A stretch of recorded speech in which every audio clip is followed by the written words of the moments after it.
প্রদীপ প্রজ্বলন অনুষ্ঠানে অংশগ্রহণ করবার জন্য।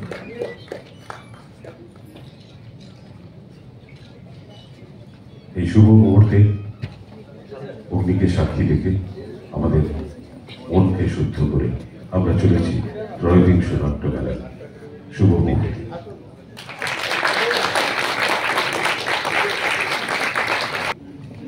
পশ্চিমবঙ্গ নাট্য একাডেমি তাকে সবিনয় অনুরোধ করছি।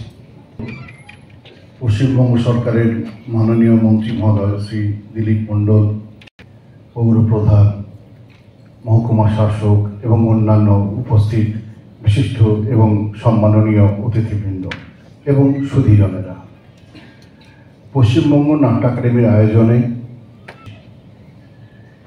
পশ্চিমবঙ্গ নাট্য একাডেমি সারা বছর ধরে যে নানাবিধ কর্মসূচি করে থাকে, নাট্যমেলা তার মধ্যে সর্ববৃহৎ। জেলা পর্যায়ে